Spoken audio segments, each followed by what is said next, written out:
She dressed ugly to sabotage her blind date, the mafia boss. Saw through her disguise and claimed her. Have you ever looked in the mirror and wished you were someone else? Not prettier, not richer, but invisible? For most, beauty is currency. For me, Elena, in that moment, beauty was a prison sentence. An arranged marriage to a man rumored to have a heart made of ice and hands stained with sins. I had one single chance to escape. Make him reject me. Make the monster look at me and run. What I didn't know was that real monsters aren't afraid of the ugly. They fall in love with the chaos. The stench of cheap hairspray filled the small bathroom, a chemical fog that scratched the back of my throat. My hands trembled, not from cold, but from icy adrenaline, as I applied the third layer of foundation. 2 shades too dark for my skin, oily, heavy. The goal wasn't just to look ugly, it was to look sloppy, repulsive. Just 1 more hour, I whispered to the distorted reflection in the stained mirror. You just need to be unbearable for 1 hour. I adjusted the glasses. They were enormous, thick tortoiseshell frames that slid incessantly down my nose, which was now purposefully greasy. The sweater I chose was an insult to both touch and sight. A synthetic mustard yellow wool, covered in pills, that scratched my neck and pricked my arms with every movement. I felt suffocated inside it. Good. The discomfort would help me be cranky. The woman staring back at me wasn't the heiress of the Rossi family. It wasn't beautiful Elena, the bargaining chip in a criminal alliance. It was a walking disaster. A crooked smile, almost victorious, touched my dry lips. No lipstick, just unevenly applied cocoa butter.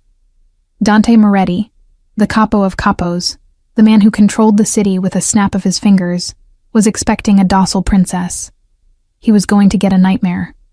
The restaurant, Loro, smelled of old money and silent judgment. The moment I walked through the massive oak double doors, the hum of conversation ceased for a microsecond. I felt dozens of eyes burning into my back. They weren't looks of desire. They were looks of confusion, of disdain. The sound of my shoes, heavy boots, worn down at the heels, making a hollow, inelegant clack-clack against the polished marble, echoed like a scream in a library. The maitre d', a slender man in a suit that cost more than my car, blocked my path. He didn't speak at first. He just raised an eyebrow, his gaze sweeping over my mustard wool sweater, my shapeless long skirt, and the hair pulled back in a loose, greasy bun. "The service entrance is around the back, miss," he said, his voice low, polished, but cutting like glass. Triumph warmed my chest. It was working. If the staff didn't want me here, imagine the king of the mafia. "I have a reservation." My voice came out nasal, a detail I had practiced all afternoon. I pushed up the sliding glasses. "Mr. Moretti's table." The name dropped into the air like a grenade. The color drained from the maitre d's face. The disdain in his eyes was instantly replaced by pure, visceral terror. He swallowed hard, his Adam's apple bobbing in a nervous spasm.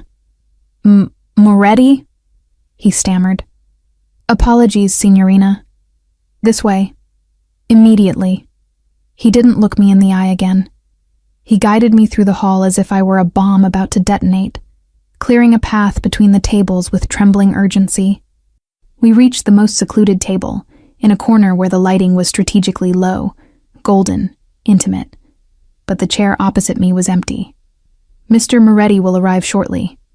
The maitre d' bowed exaggeratedly and vanished, as if wanting to put as much distance as possible between us. I sat down. The velvet chair was too soft, a luxurious embrace that contrasted with the roughness of my clothes. Time dragged on. 5 minutes. 10. I started tapping my fingernails on the table. I chewed on a loose piece of skin on my finger, making a point to look anxious and vulgar. Then, it happened. It wasn't a sound. It was a shift in air pressure. The restaurant, which had maintained a steady hum of silverware and muffled chatter, went silent. Completely. Even the clinking of glasses stopped. It was as if someone had sucked all the oxygen out of the room. A cold shiver raced up my spine, ignoring the thick wool of the sweater. My body reacted before my mind could, the prey instinct alerting that the predator had entered the clearing. I looked up, adjusting the heavy glasses. He was there. Dante Moretti. The photos in the newspapers didn't do justice to the aura he projected. He was tall, imposing, occupying space with an authority that needed no words. The black suit, bespoke tailored, hugged broad shoulders and a military posture. But what paralyzed my lungs was his face. Hard lines, carved from granite. A 5 o'clock shadow, dark and precise, shading a locked jaw. And the eyes. God. The eyes. They were dark, black abysses that seemed to absorb the light around them. And they were locked on me. He walked to the table. Every step was deliberate, silent, lethal. The world around him seemed to fade. Only he and the gravity he exerted existed. Be repulsive, Elena. Be his nightmare. My mind screamed, trying to overcome the panic that made my heart hammer against my ribs. He stopped in front of the table. He looked down. I waited for the disgust. I waited for the wrinkled nose, the look of scorn the maitre d' had given me, the immediate turning of his back. Go away, I begged mentally. Go away and tell my father I am an embarrassment. Dante didn't move. He tilted his head slightly to the side, like a wolf analyzing a curious creature he had just found in the forest. The silence stretched, taut, ready to snap. Then, he pulled out the chair. The sound of wood scraping lightly on the carpet was deafening. He sat down. Elena. His voice was gravel, a deep vibration I felt in my stomach more than I heard with my ears. It wasn't a question. It was a statement. You're late, I snapped, wiping my nose with the back of my hand on purpose. I made an unpleasant sniffing sound. I hate waiting. I have more important things to do, you know? Like organizing my rock collection. The insult hung in the air. Speaking like that to a capo was, theoretically, suicide. Dante blinked. Slowly. And then, the impossible happened. The hard line of his mouth curved. Not in a sneer, but in a small, almost imperceptible smile that softened the corners of his eyes. Rock collection? He repeated, his voice tinged with amusement? Fascinating. I froze. He was supposed to be annoyed. Yeah, I insisted, crossing my arms, the wool scratching my wrists. Rocks, lint, and dust. I'm very busy. So if we can just get this over with. I know you don't want to be here. Look at me. I pointed to my own face, to the oily makeup, to the crooked glasses. Clearly I'm not what you ordered from the trophy wife catalog. Dante leaned back in his chair. He looked relaxed, comfortable, as if he were watching his favorite movie. The waiter, he said, completely ignoring my self-deprecating speech. He raised 2 fingers. Immediately a waiter appeared out of nowhere, visibly trembling. Yes, Don Moretti. The young lady looks cold, Dante said. His tone was casual, but there was steel underneath. She is shivering. Bring the most full-bodied wine we have, and turn up the temperature of the air conditioning in this zone, now. But sir, the waiter looked at my thick wool sweater, confused. I was sweating, not cold. The thermostat is central. Dante turned his face to the waiter. The movement was slow. The look he cast at the man was terrifying. It was the look of someone who decided who lived and who died before breakfast. Did I stutter? The waiter paled so much he looked transparent. No, sir. Immediately, sir. And he ran. I turned my gaze back to Dante, stunned. He had just threatened an employee to turn up the heat. For me? I'm not cold, I grumbled, pulling at the collar of the sweater that was suffocating me. I'm hot. This wool is horrible. Then take it off, he suggested, his eyes fixed on mine. There was a glint there. Intelligence. He was seeing something. No. I crossed my arms tighter. It's my lucky sweater. Lucky sweater, he repeated, the flavor of the word rolling off his tongue. He rested his elbows on the table, invading my personal space. His scent hit me full force. Sandalwood, expensive leather, and something metallic, dangerous and addictive. And what do you need luck for, Elena? To hide? My heart stopped for a second. I don't know what you're talking about. He reached out. I froze. His hand was large, long fingers, calloused palms, but with impeccably manicured nails. He moved his hand toward my face. I wanted to recoil, but my body betrayed my brain. I stayed motionless. His fingers, warm and rough, touched the frame of my ridiculous glasses. With a delicacy I didn't think possible in a man of that size, he pushed the glasses up, adjusting them on my nose. The touch grazed my skin. It was like an electric shock. A hot shiver went down to the tips of my toes. Your glasses were slipping, he whispered. His voice was dark velvet. It would be a shame to hide those eyes. I blinked, confused. My eyes were mascara-free, surrounded by dark circles drawn with purple eyeshadow. My eyes? My voice came out shaky, betraying my nervousness.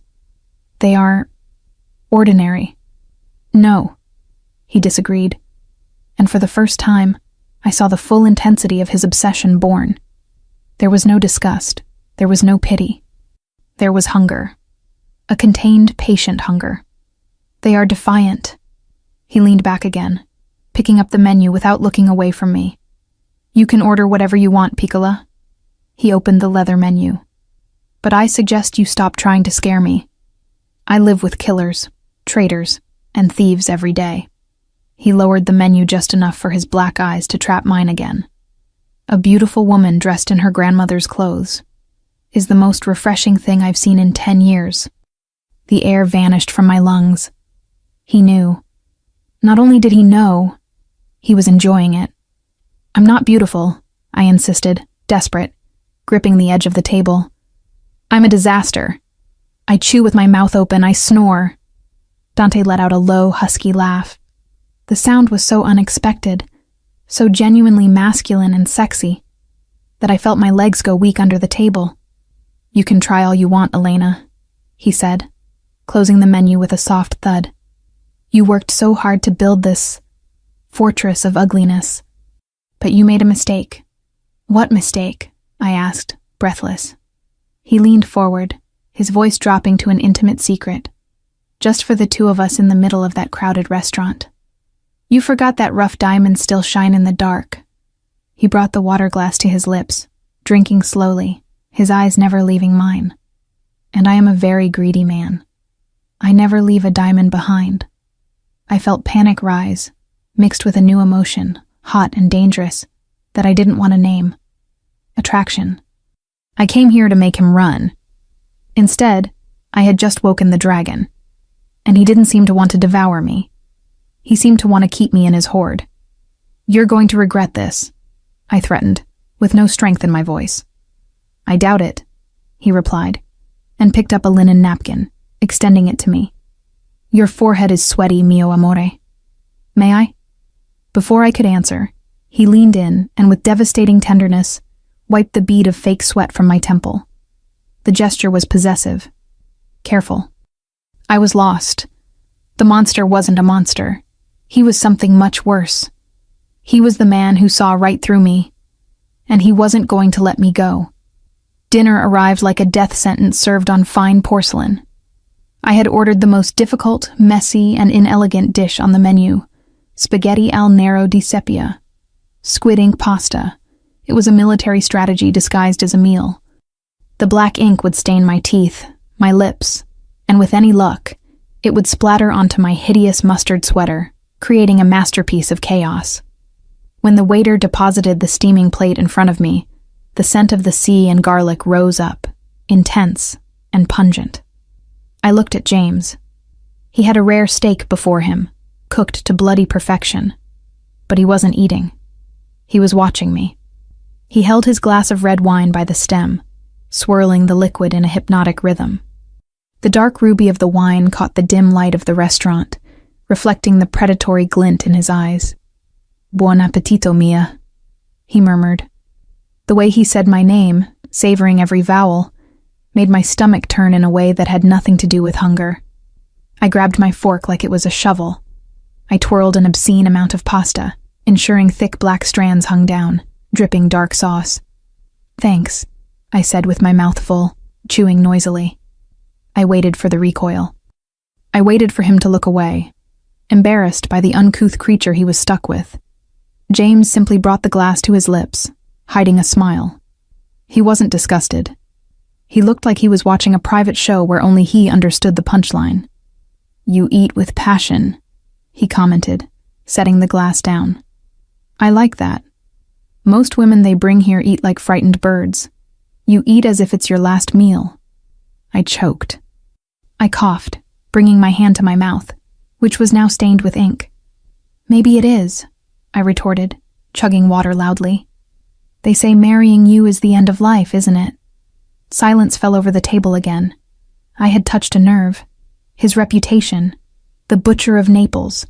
That's what the newspapers called him when they thought no one was listening. James didn't blink. His expression hardened, but not at me. He looked at nothing for a second, and a shadow passed over his face. The solitude of absolute power.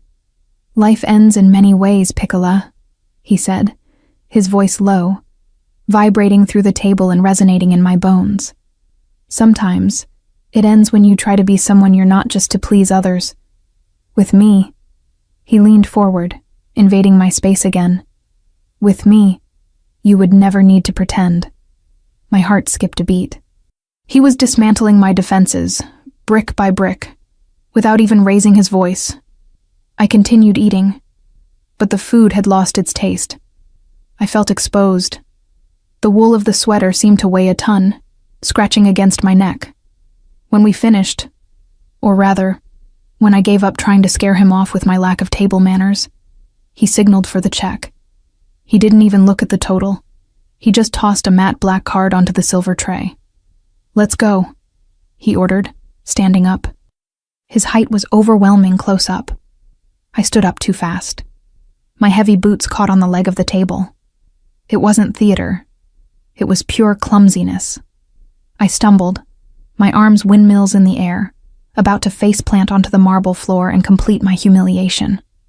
But I never hit the ground. An arm of iron wrapped around my waist. The impact was solid, firm. I was pulled against a chest as hard as a concrete wall.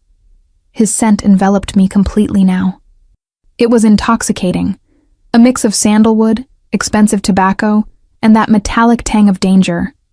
For a second, I was just a rag doll in his arms.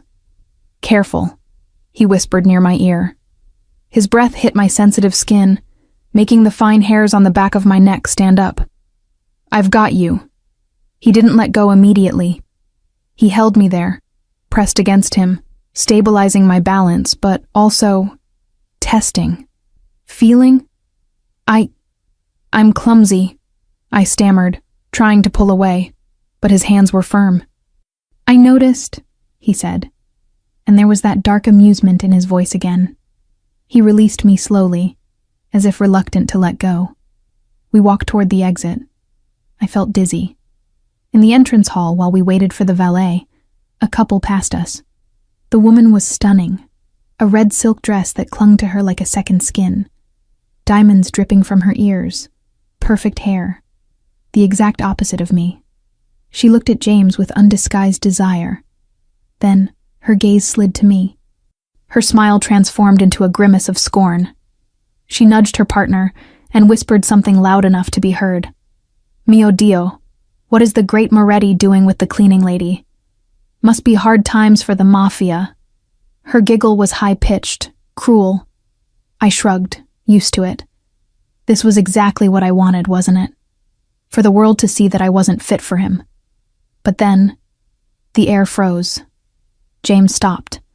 He let go of my hand, which he had taken to guide me, I realized with a delay, and turned his body slowly toward the couple.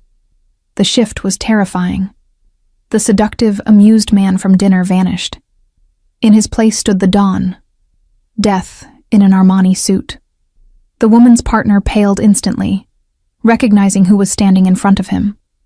"Mr. Moretti," the man began, his voice trembling. James ignored the man. He focused his black eyes on the woman in red. She stopped laughing. The smile died on her lips, replaced by a fear that made her knees visibly shake. "Apologize," James said. His voice wasn't loud. It was calm. A terrible calm, like the sea before a tsunami. "What?" the woman stammered. "You insulted my companion." James took a step forward. His shadow seemed to swallow the couple. "You insulted the future Mrs. Moretti, and by extension, you insulted me." The silence in the hall was absolute. Even the valets didn't dare breathe. I didn't know." She started to tear up. "Apologies," James repeated. "Now, or I will ensure you never enter an establishment in the city again without tasting fear." "I'm sorry," she cried out, almost hysterical, looking at me. "I'm sorry, Signora. It was a mistake. I'm an idiot." I was paralyzed. No one had ever defended me like this. My father would have laughed along with her. My ex-fiancé would have agreed. James held her gaze for another torturous second, then turned to me. The coldness vanished from his eyes instantly, replaced by a soft concern. "Are you okay?" he asked, completely ignoring the couple fleeing into the night. "You didn't have to do that," I whispered. She was right.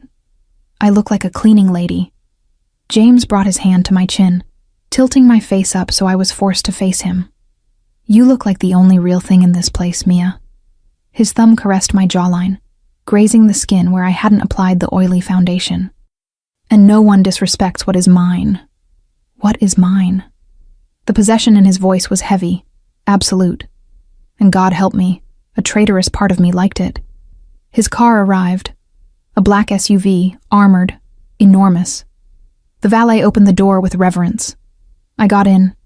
The interior smelled of new leather and safety. The world outside, the cold, the judgments, disappeared as the heavy door closed, isolating the sound of the street. James got in on the other side. The space felt too small for him. His long legs brushed against mine. "To the Rossi residence?"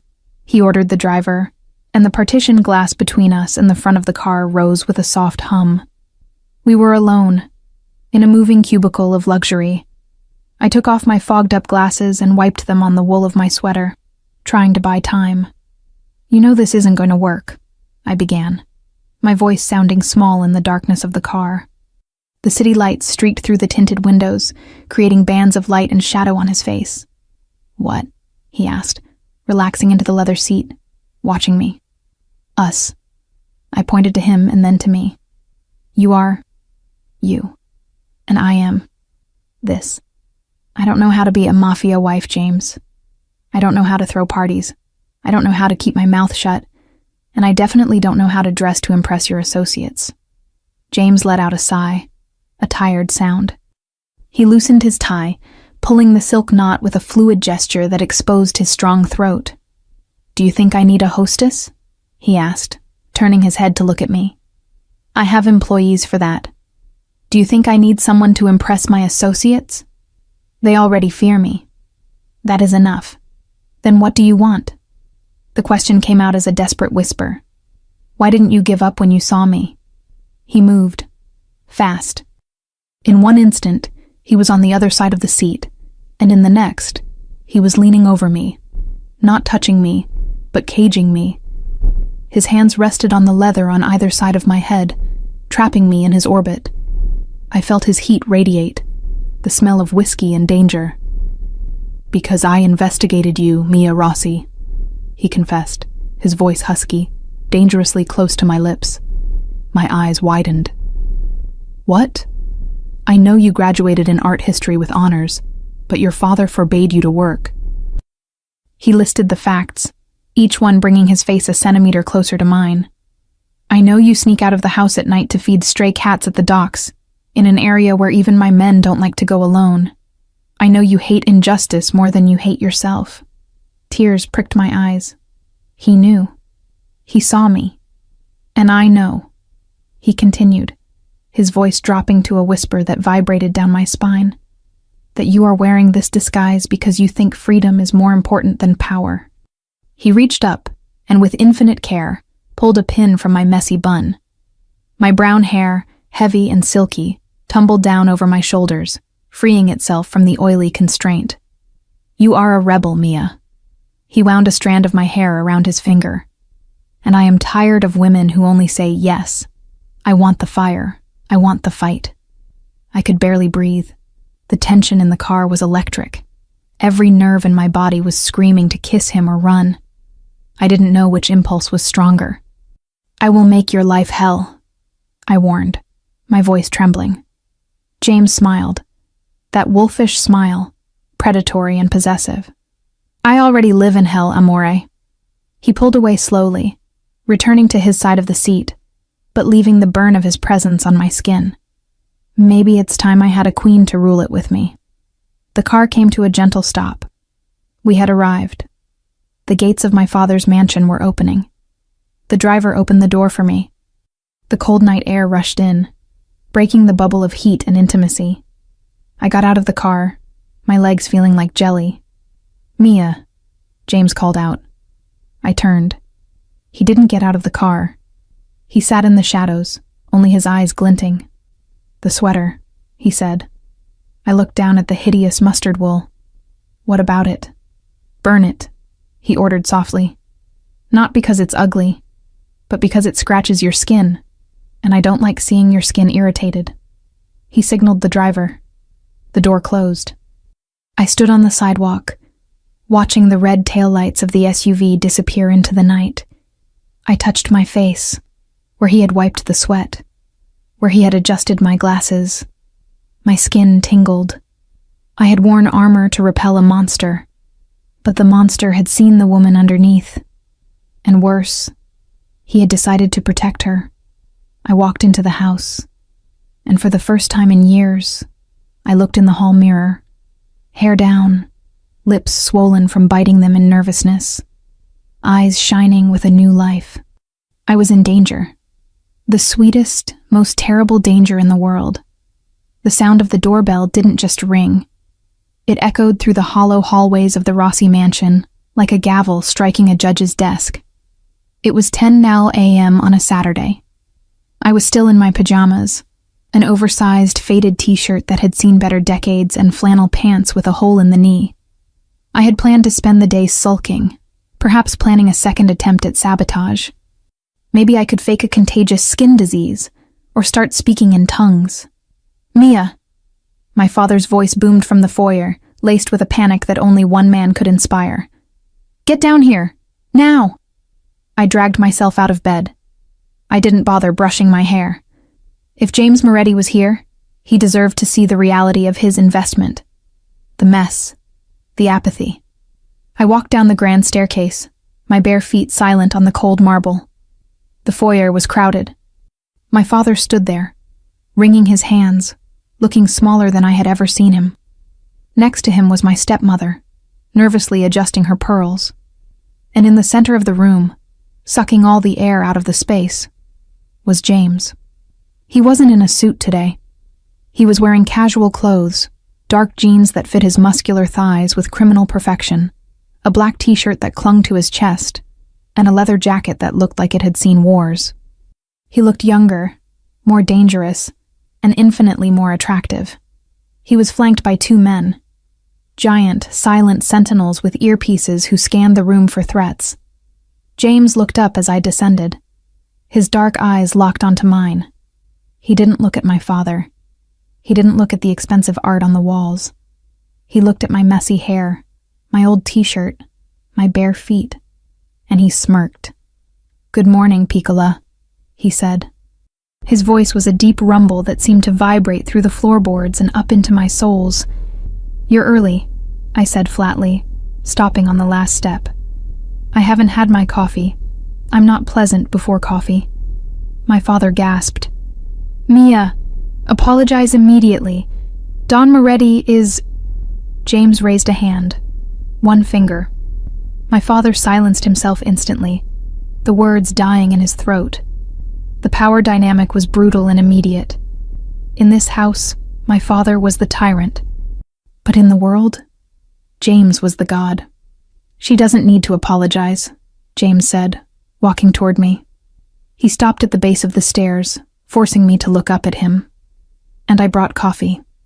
He gestured to one of his guards, who stepped forward with a cardboard carrier holding 2 steaming cups and a brown paper bag that smelled like heaven. Fresh pastries. I blinked.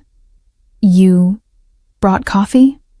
Black, 2 sugars, and a sfogliatella. James recited my order perfectly. I told you, Mia. I do my research. He took the cup and extended it to me. I hesitated. Taking it felt like accepting a bribe. It felt like surrender. But the smell of the roasted beans was hypnotic. I took the cup. Our fingers brushed. The spark was there again. That annoying, traitorous jolt of electricity that made my heart stutter. Go get dressed, he commanded softly, taking a sip of his own coffee while watching me over the rim of the cup. I'm not going anywhere, I argued, clutching the warm cup like a shield. It's Saturday. My schedule involves staring at the wall and regretting my life choices. James chuckled. It was a low, dark sound. Cancel your appointments with the wall. We have work to do. Work. You tried to dress yourself last night, he said, his eyes gleaming with mockery. It was inventive. But today, I'm dressing you. I am not a doll, James. No, he agreed, his face turning serious. He stepped closer, invading my personal space until all I could see was the sharp line of his jaw and the depth of his eyes. You are the future queen of this city, and you will look the part. 10 minutes, Mia, or I'll carry you out in your pajamas, and I promise you, I will enjoy that far more than you will. 20 minutes later, I took my time just to annoy him. We were in the back of his SUV. I had put on jeans and a sweater, my actual clothes this time, not a costume. I looked normal, boring, invisible. James was on his phone, speaking in rapid, aggressive Italian. I caught words like shipment, dock, and blood. He was organizing a criminal empire while I finished my pastry. The contrast was absurd. He hung up and looked at me. The switch was instantaneous. The ruthless Don vanished, replaced by the intense, observant man who seemed fascinated by the crumbs on my lip. Better, he noted, looking at my clothes. But still hiding. Comfort is not hiding, I defended. Baggy gray cotton is hiding, he corrected. You wear clothes like armor, Mia. You think if you look plain enough, no one will target you. No one will hurt you. I looked out the window, watching the city blur by. It worked for 24 years. It worked because you were irrelevant, he said brutally. You are not irrelevant anymore. You are mine. The car slowed down. We weren't in the commercial district. We were on Via dei Mille, the most exclusive street in the city. The kind of place where price tags didn't exist, because if you had to ask, you couldn't afford it. The car stopped in front of a sleek minimalist boutique with no name on the door, just a golden handle. Wait, I panicked slightly. This place? You need an appointment 6 months in advance just to breathe the air in there. I don't make appointments, James said simply, unbuckling his seatbelt. I make phone calls. The moment we stepped onto the sidewalk, the door opened. The manager, a woman with a severe bob cut and impeccable posture, was waiting. She looked terrified. Don Moretti. She bowed her head. Welcome. The store is yours. We have cleared the other clients. I froze. He had closed down the most expensive store in the city? For me? James placed a hand on the small of my back. It was possessive, warm, and guiding. He pushed me gently inside. After you, Tesoro. The interior smelled of lavender and money. Racks of silk, velvet, and cashmere lined the walls. It was a temple of fashion, and I felt like a heretic. I don't belong here, I whispered to James as the manager scurried off to fetch champagne. You are the only one who belongs here, he murmured near my ear. Everything else is just fabric. You are the life. He sat on a plush leather sofa in the center of the room, spreading his legs comfortably, claiming the space as his throne. Bring everything, he told the staff. The winter collection, the evening gowns, and the red one in the window. The next hour was a blur of torture and luxury. I was shoved into changing rooms, draped in fabrics that cost more than my college tuition. I tried on a blue dress. "Too docile," James critiqued from the sofa, sipping champagne. Next, I tried a floral print. "Too innocent. You're not a flower, Mia. You're a storm." Next, I was getting frustrated. I came out wearing a black pantsuit, sharp, tailored, severe. James paused. He leaned forward, resting his elbows on his knees. His eyes traveled up my legs, over my hips, lingering on the V neckline. "Better," he growled. "But it's business. I want danger." The manager returned with the dress. The red one. It was a slip dress made of heavy silk, the color of fresh arterial blood. Thin straps. A cowl neck. A slit that went up to my thigh. "I can't wear this," I told the assistant in the dressing room. It's too much. It shows everything." "It's magnificent, Signorina," the assistant whispered, awestruck. "Please. For him." I took a deep breath. Why did I care what he thought? I hated him. I hated this arrangement. But when I looked in the mirror, the woman staring back wasn't the sad, invisible girl.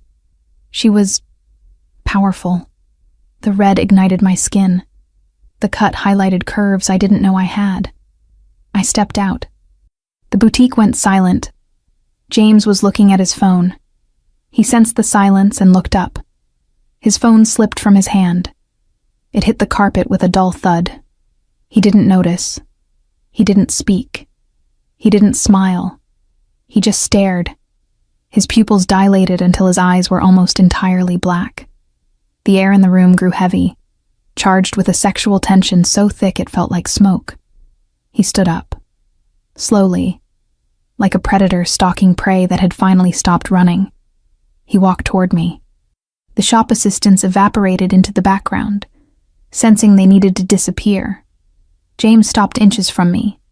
He didn't touch me. Not yet. He just let his eyes devour me, tracing the line of the silk over my hips, the dip of my waist, the swell of my chest. "I was wrong," he said, his voice a rough rasp. It's too ugly," I asked, my voice trembling. "No." He shook his head, looking almost angry. "I was wrong to think I could handle this." "Handle what?" "You," he whispered. "In red." He reached out. His knuckles grazed my bare shoulder. My skin burned under his touch. He traced the thin strap of the dress with a finger, as if testing its strength, as if wondering how easy it would be to snap it. "This dress," he murmured, his gaze locking onto mine, intense and scorching. "It is a weapon, Mia. You could start a war wearing this." "Maybe I want to start a war," I breathed, surprised by my own boldness. The dress was doing something to me. His gaze was doing something to me. James smiled, a wicked, satisfied smile.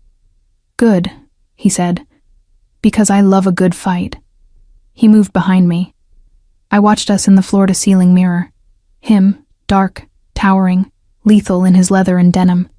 Me, burning in red silk, looking like the sinner he wanted me to be. He placed both hands on my shoulders, his grip heavy, grounding.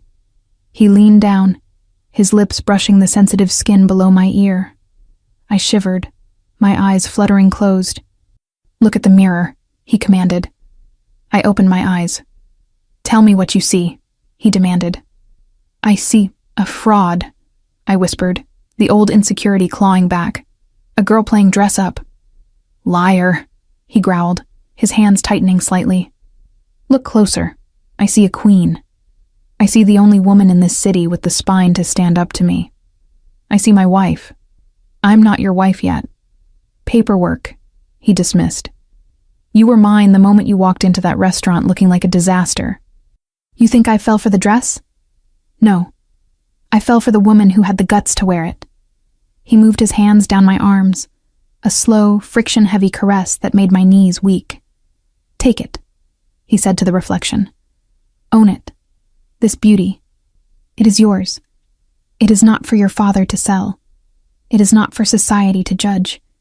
It is yours to wield, and I am just the man lucky enough to hold the weapon. Tears pricked my eyes, not of sadness, but of overwhelm. He was giving me something I never had. Agency. Power.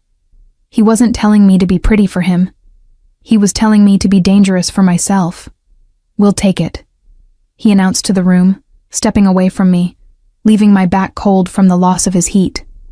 The manager rushed forward. Excellent choice, Don Moretti. Shall I wrap it? No, James said, his eyes still on me. She wears it out. What? I turned to him. James, it's 11 a.m. on a Saturday. We're going to, I don't know, lunch? In a gala dress? We are going to headquarters, he said, checking his watch. I have a meeting with my capos, and I want them to see you. Like this? Exactly like this. He walked over to me, offering his arm. I want them to understand exactly why I am about to change the rules of the game. Change the rules? I asked, taking his arm. The leather of his jacket was cool against my skin, but his muscle underneath was hard as rock. I'm not just marrying you for the alliance, Mia, he confessed as he led me to the door. I'm restructuring the family, and you are going to be the symbol of the new era. And if they stare? I asked, feeling a fluttering in my stomach that was equal parts fear and excitement. James pushed the door open, the sunlight hitting us. He put on his sunglasses, looking every inch the untouchable king. If they stare with respect, they live, he said casually, as if discussing the weather. If they stare with anything else, well, I always carry an extra clip. He opened the car door for me. Get in, Regina, Queen. Your kingdom awaits. I slid into the car, the silk pooling around me. I caught a glimpse of my reflection in the window. The girl who wanted to be invisible was gone. In her place was a woman in red, sitting next to the devil. And for the first time in her life, she didn't want to run away. She wanted to see what happened next. The headquarters of the Moretti crime family was not a dark, smoke-filled basement behind a pizza parlor. That was a cliché for movies. The reality was far colder, far sharper, and infinitely more intimidating. It was a skyscraper of glass and steel that pierced the Naples skyline, a monolith of legitimate business that hid the rot within its foundation. When the SUV stopped at the private underground entrance, the air changed. The luxury of the boutique, the scent of lavender and champagne, felt like a distant memory. Here the air smelled of exhaust fumes, damp concrete, and quiet, terrifying efficiency. My heart hammered against the silk of the red dress. I felt naked. Not because of the skin the dress exposed, though the slit up my thigh was daring enough to make a nun blush, but because I was entering the belly of the beast without my armor. No baggy sweater, no glasses, no mask of ugliness. Just me, Mia, wrapped in the color of sin. James stepped out first. He adjusted his leather jacket, the movement causing a flicker of light to catch the metallic object tucked into his waistband. A gun. A reminder that the man who had just affectionately touched my hair was also a man who ended lives. He offered me his hand. Ready? He asked. His voice was different here. Harder. It echoed off the concrete walls of the garage. No, I admitted, my voice small. Good, he replied, his fingers closing around mine, a warm, rough clamp that anchored me to the earth. Complacency gets you killed. Fear keeps you sharp. He pulled me out of the car. The draft from the garage hit my bare shoulders, causing a violent shiver to ripple through me. Before I could even wrap my arms around myself, James was moving. He unzipped his leather jacket and shrugged it off in one fluid motion. James, you don't have to. He didn't listen. He draped the heavy leather over my shoulders. It was huge on me, swallowing my upper body. It smelled intensely of him. Musk, expensive cologne, and the faint metallic tang of gun oil. It was heavy, warm, and suffocatingly protective. Better, he stated, looking at me with critical satisfaction. The contrast must have been striking. The delicate red silk peeking out from under the rugged, worn leather of a killer. Let's go. The elevator ride was a silent ascent into the clouds. There were no buttons. James scanned his thumb on a panel, and the machine surged upward, skipping 40 floors in seconds. I watched the numbers climb, my stomach doing somersaults. "Who is up there?" I asked, breaking the hum of the machinery. "My inner circle," James answered, looking straight ahead at the steel doors. "The capo regimes. 5 men who control the districts of the city. They are loyal mostly, but they are sharks. If they smell blood, they bite." He turned his head slowly to look at me. The harsh overhead lighting of the elevator carved shadows into his face, highlighting the scar on his eyebrow and the ruthless set of his jaw. "Do not bleed, Mia." The doors dinged open. We stepped onto the top floor. It was an open-concept office that screamed power. Floor-to-ceiling windows offered a panoramic view of the Bay of Naples, the water glittering deceptively peaceful below. But the focus of the room was the massive mahogany table in the center, around which 5 men sat. The conversation in the room died instantly. 5 pairs of eyes snapped to us. I felt the weight of their stares physically, like stones being placed on my chest. They looked at James with respect. Yes, but they looked at me with confusion. Who brings a woman in a red dress and an oversized leather jacket to a war council? James didn't pause. He didn't introduce me. He didn't explain. He walked to the head of the table, his hand resting possessively on the small of my back, guiding me. He pulled out the chair to his immediate right, the seat of honor, usually reserved for the consigliere. "Sit," he commanded softly. I sat. The leather jacket slipped slightly off one shoulder, revealing the strap of the red dress. A collective intake of breath went through the room. James took his seat at the head of the table. He didn't look at his men. He looked at me. He reached for the crystal pitcher of water in the center of the table and poured a glass. He placed it in front of me, his fingers lingering on the cool glass for a second. "Hydrate," he murmured, loud enough for everyone to hear. "You had a long morning." Only then did he look up. His eyes swept the table, cold and flat. "Gentlemen," he said, "we have a problem at the docks." The meeting began. For 20 minutes, I was a ghost. They spoke in rapid-fire Italian dialect, discussing unions, payoffs, and police rotations. I sat there, sipping my water, trying to make myself as small as possible inside James's jacket. But I could feel eyes on me. Specifically, the eyes of the man sitting opposite me. He was older, perhaps in his 50s, with a face that looked like it had been chewed up and spat out by a bulldog. He had been introduced as Russo. He hadn't stopped staring at me since I sat down. It wasn't a look of desire. It was a look of calculation, of dismissal. "Don Moretti," Russo interrupted suddenly, his voice like grinding gravel. He pointed a thick, cigar-stained finger at me. "With all due respect, why is the girl here? This is family business, not a fashion show." The room went dead silent. I froze. This was it. The bite. James slowly stopped tapping his pen on the table. He turned his head to Russo. The movement was mechanical, devoid of humanity. "The girl," James repeated the words, testing them on his tongue as if they were poison, "has a name. Mia Rossi." "Rossi?" Russo scoffed, leaning back. "The daughter of the old man. I know who she is.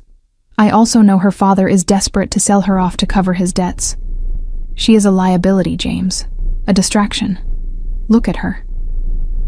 He waved a hand at me dismissively. "She is shaking." I was shaking. My hands were trembling under the table. I clenched them into fists, digging my nails into my palms. "She is not a distraction," James said, his voice dropping an octave. "She is my fiancée." "Fiancée?" Russo spat the word. "Since when do we bring women to the table, unless she is here to serve the coffee?" A few of the other men chuckled nervously. James didn't move, but the air around him seemed to darken. I saw his right hand move below the table level. I knew, with a terrifying certainty, that his hand was hovering over the gun in his waistband. "James," I whispered. He didn't look at me. He was locked on Russo like a missile guidance system. "You think she is useless, Russo?" James asked softly. "I think she is decorative," Russo sneered. "Expensive decoration, but decoration nonetheless. We are discussing the shipment of the San Gennaro artifacts. What does she know about smuggling routes? Does she know anything other than how to match her lipstick to her dress?" "Artifacts." My head snapped up. "The San Gennaro shipment?" I asked. My voice was shaky, but audible. Russo looked at me with mocking surprise. "The little bird speaks." "You're moving the reliquaries," I said, my mind racing back to my degree, to the hours I spent studying Neapolitan history while hiding from my father. From the museum archives. "Clever girl." Russo rolled his eyes. "Yes, we are moving gold. Lots of it." "It's not gold," I said louder. James turned to me. For the first time, his eyes weren't protective. They were curious. "Mia?" I took a deep breath. I pushed the leather jacket off my shoulders, letting it fall onto the back of the chair. I sat up straight, the red silk gleaming under the harsh office lights. I wasn't just a scared girl anymore. I was an expert. "If you're taking the crates marked San Gennaro from the port storage," I said, looking directly at Russo, "you aren't moving gold. You're moving gilded bronze from the 17th century. It's historically significant, yes, but the metal content is low. If you try to melt it down, you'll get slag worth maybe 10,000 euros. Russo frowned. "What are you talking about? The manifest says gold." "The manifest is for customs," I explained, gaining confidence.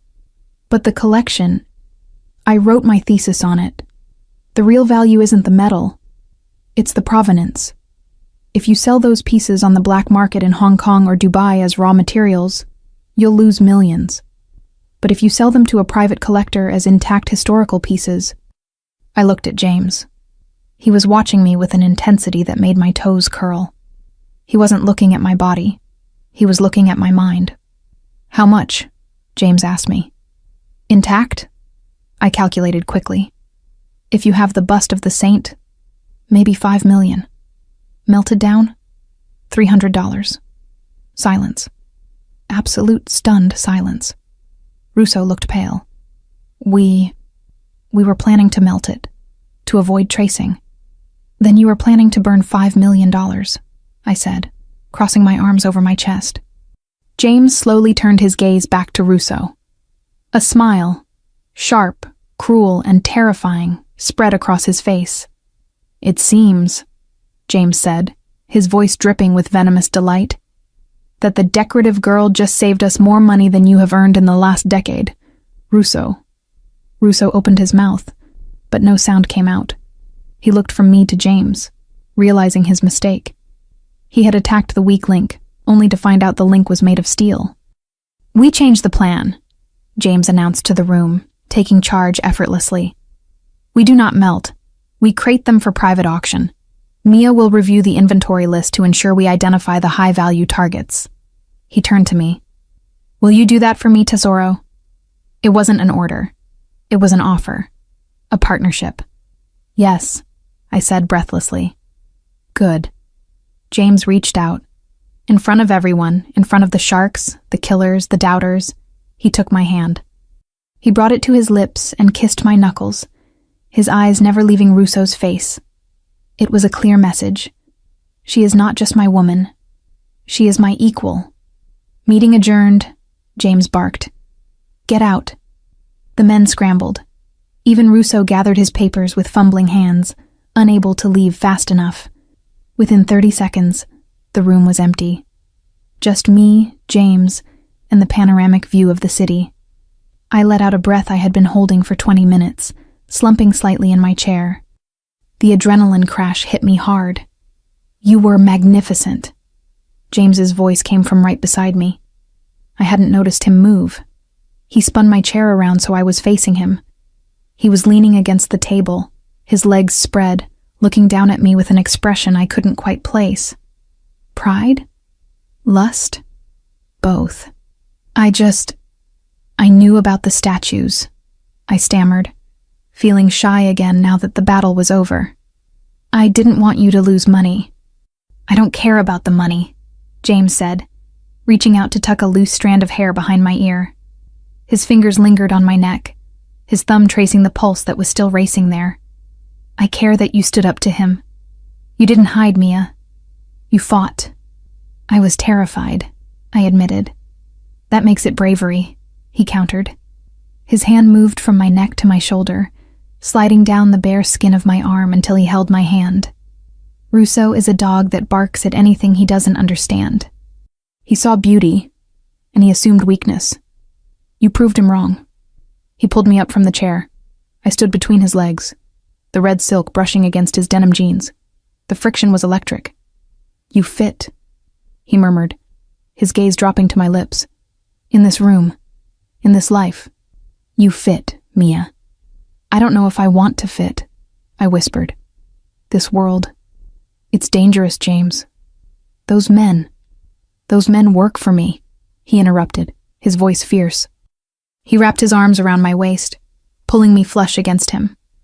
The leather jacket I had discarded lay on the chair, but I didn't need it anymore. His heat was enough. And now, they answer to you. Because you are with me. He lowered his head, his forehead resting against mine. I told you I was a greedy man, he breathed, his scent filling my lungs. I wanted your beauty. I wanted your fire. But now I want your mind too. I want all of it. My hands instinctively came up to rest on his chest. I could feel his heart beating. Steady, strong, rhythmic. And what do I get? I asked, a ghost of my old defiance resurfacing. I save you millions, and I get what? A headache and a scary fiancé? James laughed. A real laugh this time, vibrating against my chest. You get whatever you want, he promised. He pulled back slightly to look me in the eyes. You want to run a gallery? I'll buy you the biggest one in Naples. You want to save every stray cat in Italy? I'll build a sanctuary. You want Russo's tongue on a platter for insulting you? His eyes darkened playfully. I can arrange that by dinner. No tongues, I said quickly. Pity, he smirked. But the offer stands. You are not a prisoner, Mia, not anymore. You are a partner. He checked his watch, the moment of intimacy shifting but not breaking. Now, he said, stepping back but keeping one hand firmly on my waist. We have a lunch reservation. And after that, we are going to see your father. My blood ran cold. Why? James's expression shifted. The loving protector vanished, replaced by the cold king. Because, he said, guiding me toward the elevator, he sold me a diamond for the price of coal. And I think it's time we renegotiated the terms.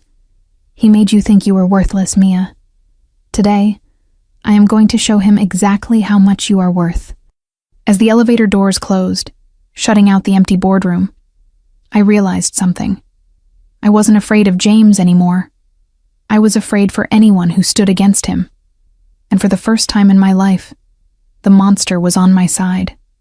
The gravel crunched under the massive tires of the SUV. It was a familiar sound, one that used to signal my father's return and the inevitable inspection of my failures.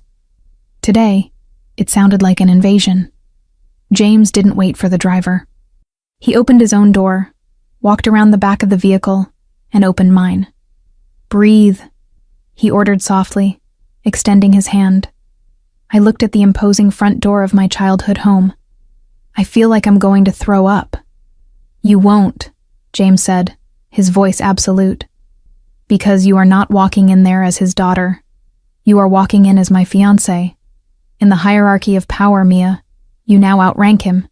Do not forget that. I took his hand. It was warm, dry, steady. A stark contrast to my palms, which were clammy with sweat. We walked up the steps. The front door flew open before we could knock. My father, Giovanni Rossi, stood there. He was wearing his business face, a forced smile that didn't reach his watery, calculating eyes.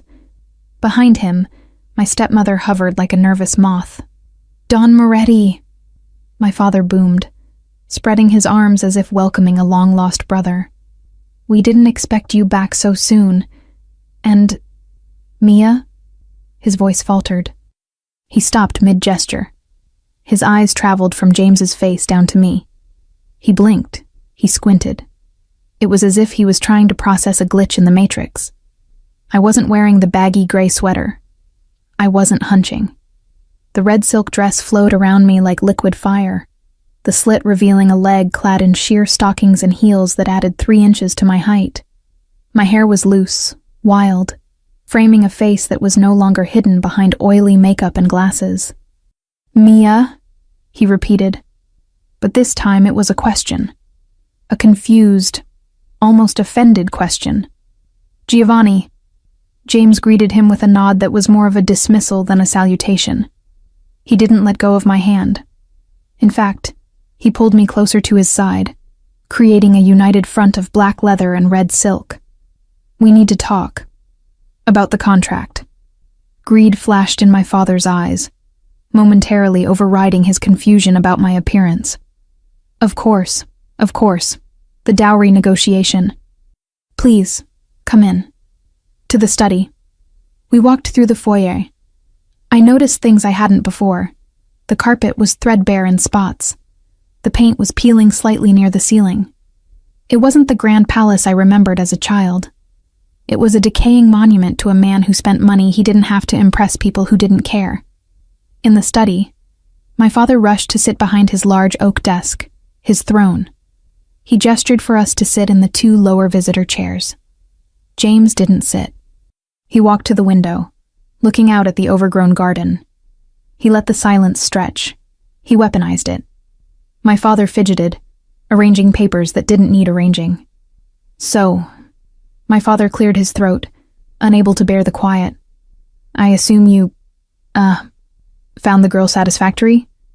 I know she is a bit plain, and her temperament is difficult, but plain." James repeated the word to the glass window. He turned around slowly. "Is that what you see, Giovanni? Plain?" My father looked at me again. He looked uncomfortable, as if my sudden beauty was an insult to him. "Well, she cleans up, I suppose," he muttered dismissively. "But we were discussing the terms. You agreed to wipe the gambling debt in exchange for her hand. I have the papers here." James walked to the desk. He picked up the contract. He read it in silence, his face an unreadable mask of stone. "You sold her," James said, his voice devoid of emotion. "Like a used car. You listed her defects. Obedient but uninspired. Domestic skills adequate. No higher education." My father shrugged, sweating slightly. "I had to be honest about the merchandise, Don Moretti. I didn't want you to come back claiming fraud later. She's useless for anything other than breeding heirs, we both know that. I was doing you a favor. Useless." The word hung in the air. I flinched. Old habits die hard. James saw the flinch, and the temperature in the room dropped 10 degrees. "Mia," James said, not looking away from my father. "Tell him about the San Gennaro shipment." "What?" My father frowned. "Don't involve her in business. She doesn't understand." "Tell him," James commanded gently. I stood up. My legs were shaking, but the red dress gave me armor. I looked at the man who had told me for 20 years that I was stupid. James's men were going to melt down 17th century bronze busts, I said, my voice gaining strength with every word. Because they didn't understand the provenance. I stopped them. I corrected the valuation. I turned a €10,000 scrap job into a €5 million auction sale. My father's jaw dropped. "What? You? You don't know anything about business." "She has a degree in art history, Giovanni," James interjected smoothly. "With honors. Did you know that?" "Art?" My father scoffed. "A hobby. A waste of time. A hobby that just made me €5 million in 20 minutes, James corrected. He leaned over the desk, planting his hands on the wood. He loomed over my father like a dark angel of judgment. "She is not useless. She is the most valuable asset in this room. The only thing useless here is your judgment." My father turned red. "Now, see here, Moretti. I am still her father. You can't come into my house and—" "I can," James interrupted softly. "Because I own this house." The silence that followed was deafening. What?" my father stammered. "Your gambling debts were not just with me," James explained, as if teaching a child. "You borrowed from the Russians, the Camorra, the banks. You leveraged the deed to this estate 3 times over." James reached into his inner jacket pocket. He pulled out a folded document. "I bought the debt," James said. "All of it. Every cent you owe to every shark in Europe. I own it. Which means I own this house. I own the car outside. I own the shirt on your back." He tossed the document onto the desk. It landed with a heavy slap. "And now," James said, stepping back and holding his hand out to me, "I am taking the only thing of value you ever had, and I am leaving you with the rest."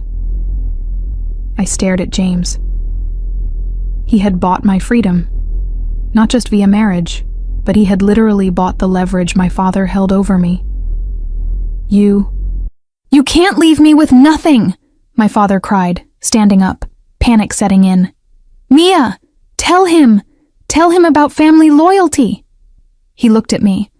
For the first time in his life, he looked at me with need, with desperation. "Mia, please, I'm your papa." I looked at the man who had made me wear ugly clothes to feel safe, the man who had mocked my books, the man who had sold me to pay for his poker losses. Then I looked at James, the man who had wiped my sweat, the man who had put me in red silk, the man who stood between me and the world like a wall of steel. I walked over to the desk. I picked up the contract, the marriage contract that listed me as merchandise. I looked my father in the eye. "You're right, Papa," I said softly. "You were honest about the merchandise." Yes, I was." He nodded frantically. "You said I was uninspired," I continued, "but you were wrong. I'm very inspired." I ripped the contract in half, then in quarters. The sound of tearing paper was the loudest thing in the room. I let the confetti pieces rain down onto his desk. "I'm inspired to leave," I finished. I turned on my heel. The swirl of the red dress caught the air. "James?" I asked. "Yes, Regina?" "Take me home." James smiled. It was the proudest smile I had ever seen. He looked at my father one last time. "You heard the lady," James said. "You have 24 hours to vacate the premises, Giovanni. After that, my men will come to renovate. I suggest you not be here." He turned and offered me his arm. We walked out of the study. We walked through the foyer. We walked out the front door. I didn't look back. The sun had started to set, casting long orange shadows across the gravel driveway. The air felt different, lighter. When we reached the car, James didn't open the door immediately. He pinned me gently against the side of the vehicle, his body pressed against mine, his hands resting on my waist. "Are you okay?" he asked, searching my eyes. I took a deep breath, my lungs filled with air that didn't smell of cigar smoke. "I feel empty, but in a good way, like I just threw out a lot of garbage." James chuckled, leaning his forehead against mine. "That's called freedom, Mia. You bought the debt," I whispered, looking at his lips. "Why? You didn't have to. You already had me." "I didn't want you because of a contract," James said fiercely. "I didn't want you because I forced him. I wanted you to choose." He pulled back slightly. "So I'm asking you now, with no debts, no fathers, no contracts hanging over our heads. Do you want to come with me? If you say no, I will give you the deed to this house, enough money to start your gallery, and I will walk away. You will never see me again." My heart stopped. He was giving me an out. A real one. I could have the money, the freedom, the safety. I looked at his face, the scar on his brow, the darkness in his eyes that only lightened for me. If I chose the money, I would be safe. but I would be alone. If I chose him, I would be in the lion's den. I would be in danger every day, but I would be alive. I reached up, my hands tangled in the hair at the nape of his neck. "I told you," I whispered. "I'm clumsy." "So?" he breathed. "So I think I've already fallen," I confessed. "For the monster." James groaned, a low, primal sound. He didn't ask for permission this time. He took it. He kissed me. It wasn't a gentle kiss. It was acclaiming. It was hungry, desperate, and possessive. His mouth devoured mine, tasting of coffee and victory. My hands gripped his leather jacket, pulling him closer, needing to feel every inch of his strength.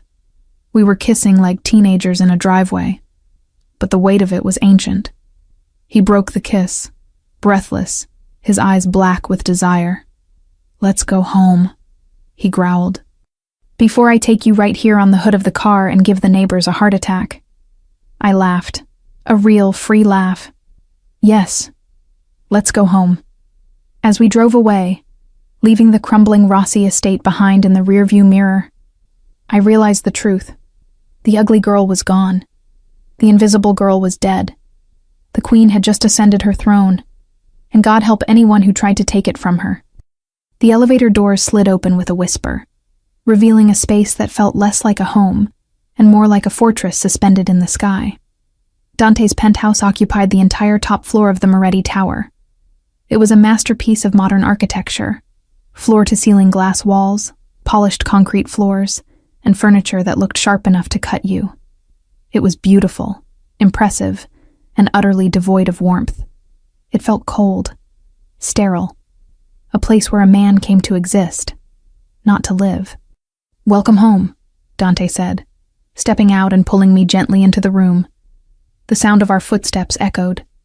The silence here was different from the silence in the car. It was heavy, pressurized. We were hundreds of feet above the city, looking down on the grid of Naples like gods on Olympus. But I had never felt more grounded. "It's big," I managed to say, clutching the leather jacket he had lent me tighter around my shoulders. The red silk dress felt too vibrant for this monochromatic world of grays and blacks. "It's secure," Dante corrected. He walked over to a panel on the wall and pressed a sequence of buttons. Steel shutters began to retract silently from the windows, revealing the glittering night skyline. Biometric locks on every door, reinforced blast-proof glass, independent air filtration system. "You are safer here than in the president's bunker." I watched him. He was moving through the space like a predator pacing his cage. He wasn't relaxing. He was checking angles. His eyes scanned the room, the hallway, the shadows. "Dante," I called out softly. He stopped. He turned to me, and for a split second, I saw the exhaustion in his eyes. The weight of the empire he carried. The weight of the debt he had just paid for me. "You don't have to check the perimeter," I said, walking toward him. "We're alone." "I always check," he murmured, rubbing the back of his neck. "Old habits keep you alive." He looked at me, standing there in the middle of his living room, a splash of red in his gray world. His expression softened. The tension that held his shoulders in a permanent military set seemed to melt away. Just a fraction. "You look tired," he noted, walking back to me. "It's been a long day," I admitted. "I went from being the ugly duckling to whatever this is." I gestured to the dress, the heels, the luxury. "It's a lot of whiplash." "Come," he said, extending his hand. "I want to show you something." I took his hand. He led me down a long hallway lined with abstract art, black canvases with slashes of white. Very Dante. Angry. Controlled. He stopped at a double door at the end of the hall. "I told you I did my research," he said, his hand on the handle. "But research is just data. Understanding. That requires effort." He pushed the doors open. I gasped. The sound was involuntary, ripped from my throat. The room wasn't gray. It wasn't cold. It was chaos. Beautiful, organized chaos. It was a studio. But not just a generic art room. It was flooded with natural light from the skylights above. There were easels, tables covered in high-quality sketchbooks, jars of brushes of every size. But what made my heart stop was the back wall. It was covered in shelves. And on the shelves were books, rare art history volumes, biographies of Renaissance masters, texts on Neapolitan sculpture, and in the corner, a clay wheel and a kiln. You knew about the sculpting? I whispered, walking into the room as if entering a holy site. I ran my fingers over the cold metal of the wheel. I hadn't sculpted since my father threw out my supplies when I was 16. I knew you liked to work with your hands, Dante said, leaning against the doorframe, watching me explore. I saw the calluses on your fingers. The way you look at structures, not just surfaces. You like to build things, Elena. Or fix them. I turned to him. Tears were pricking my eyes again. Not from sadness, but from the overwhelming feeling of being known. You did this. When? Yesterday, he admitted. After I decided I wasn't going to let you go. You were that confident? No. He shook his head slowly. I was that hopeful. He walked over to me. The space between us felt charged, magnetic. He reached out and touched the strap of the red dress. But right now, he murmured, his voice dropping to that husky register that made my knees weak. You are still wearing the armor of war, and the war is over for tonight. He turned me around gently. I felt his fingers at the zipper of the dress. My breath hitched. This was it. The moment the marriage contract became real physically. I tensed, bracing myself. Dante stopped.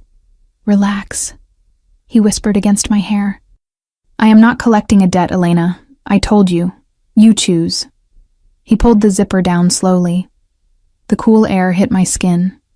The silk pooled at my feet. I stood there in my lace undergarments, feeling incredibly vulnerable, yet strangely safe. He didn't touch me inappropriately. He placed his hands on my bare shoulders, massaging the tension knots there. Go, he said softly, nodding toward a door on the left. The bathroom is through there. There is a soaking tub, hot water, oils. Wash off the day. Wash off your father's house. I turned to look at him over my shoulder. And you? I have to make some calls, he said, his eyes darkening slightly. Russo's humiliation today will have consequences. I need to make sure the fallout is contained.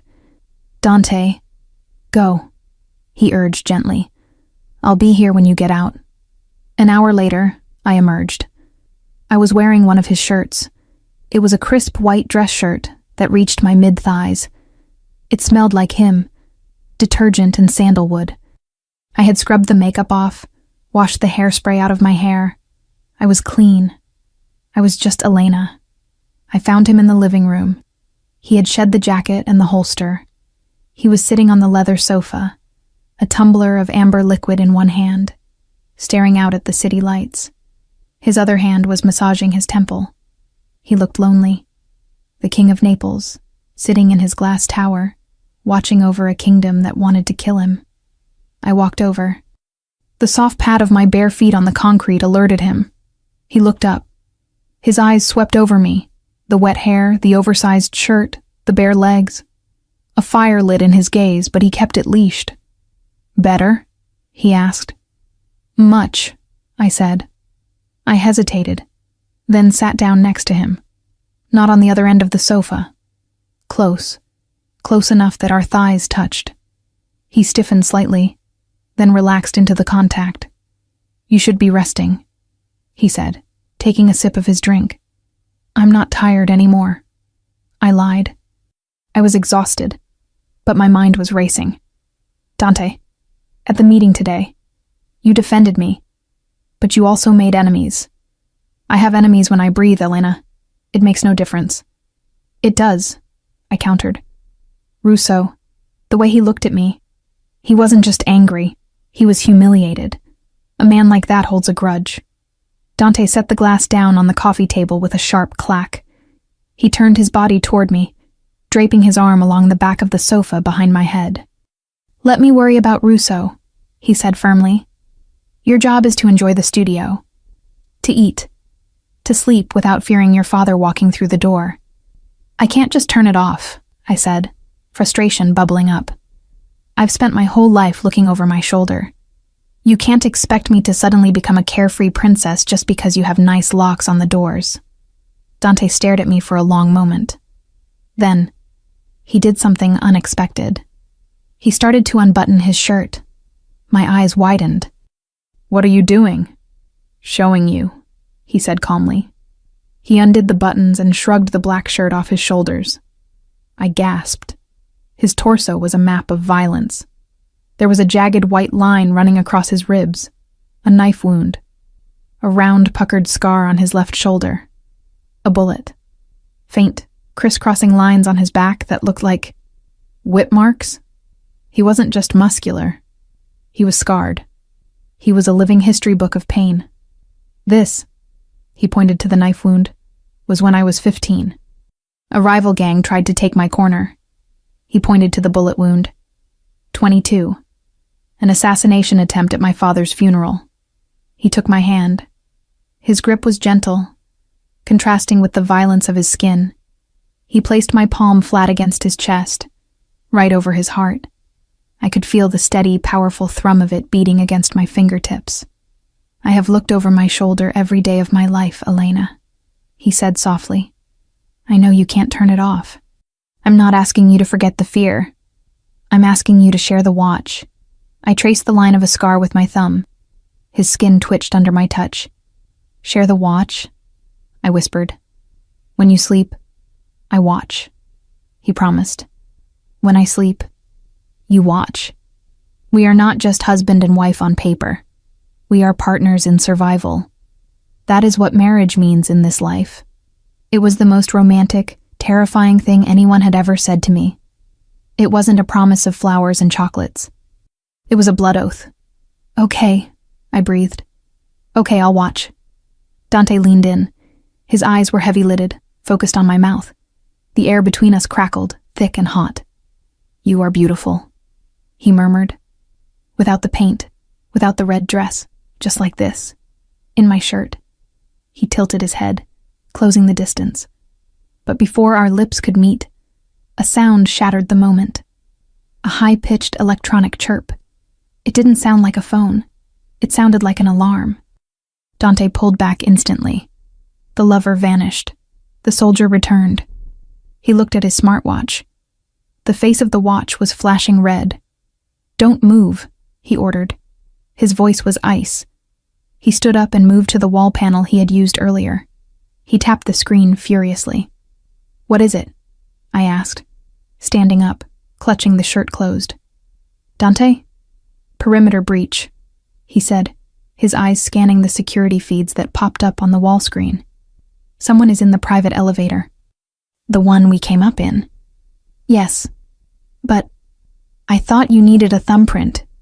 "You do," Dante said grimly. He reached under the coffee table and pulled out a gun I hadn't even known was taped there. He checked the chamber in one fluid motion, which means whoever is coming up has the finger of someone I trust. My blood ran cold. The elevator dinged. Dante stepped in front of me immediately. He was a human shield, gun raised, pointed at the steel doors. "Get to the studio," he commanded, not looking back. "Lock the door. Don't open it unless you hear my voice."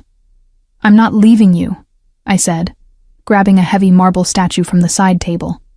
It was a ridiculous weapon against a gun, but it was heavy. "Elena!" he barked. "Partners!" I shouted back. "You said partners!" The elevator doors slid open. Dante's finger tightened on the trigger. But the elevator was empty. No gunmen, no assassins. Just a small, elegantly wrapped gift box sitting in the center of the floor. Dante didn't lower the gun. He moved forward cautiously, kicking the elevator sensor to keep the doors from closing. He scanned the corners. Nothing. He looked at the box. It was wrapped in black paper with a red ribbon. "Stay back," he warned me. He approached the box. He didn't touch it. He used the barrel of his gun to flip the lid open. Inside, there was no bomb, no severed finger. There was a phone. And it was ringing. Dante looked at me, then picked up the phone. He put it on speaker. "Moretti," he answered. A voice crackled through the speaker. Distorted. Digital. But the mockery was unmistakable. "Nice view from up there, Dante," the voice said. "Did you like the gift?" "Who is this?" Dante demanded, his eyes scanning the room, realizing that if they could put a box in the elevator, they could be anywhere. "A friend," the voice said. "Or a concerned party. You made a bold move today, taking the Rossi girl. Some of us think you're getting distracted. Sentimental." I stepped closer to Dante's back. He tensed but didn't push me away. "If you have something to say, come say it to my face," Dante challenged. "Or are you too busy hiding behind a voice modulator?" "Oh, I'll see you soon," the voice laughed. "But tonight is just a warning. The glass tower is pretty, Dante, but glass breaks so easily." The line went dead. Dante crushed the phone in his hand. The plastic cracked under his grip. He turned to me. His face was pale, not with fear, but with rage. Pure, unadulterated fury. "They were here," he whispered. "In my building." "Who?" I asked. "The board," he said. "The inner circle. Only 5 people have access to that elevator override. Russo. And 4 others." He looked at the shattered phone, then at me. "One of them is a traitor," he realized. "One of the men who sat at my table today. Who kissed my ring. Who smiled at you." He walked over to the window, looking out at the city that suddenly seemed less like a kingdom and more like a battlefield. "I brought you here to keep you safe," he said, his voice low and dangerous. "I thought I was bringing you to the top of the mountain. Instead, I brought you into a trap." He turned back to me. The look in his eyes was terrifying. It was the look of a man who was about to burn the world down to find a single rat. "Get dressed, Elena," he ordered softly. "Where are we going?" "We're going to war," he said. "If they want to see if I'm distracted, I'm going to show them exactly how focused I am." He walked to the wall safe hidden behind a painting and opened it. He pulled out a second gun. He walked over to me and held it out, handle first. "Do you know how to use this?" I looked at the heavy black metal. Then I looked at him. The partner. The protector. I took the gun. It was heavy. Cold. "No," I said honestly. Dante covered my hands with his, adjusting my grip. "I'll teach you," he said. "Lesson 1. Never point it at anything you don't intend to destroy." He looked at the elevator, then back at me. "We're going to find out who sent that box," he promised. "And then, we're going to return it, piece by piece." The gun felt alien in my hand.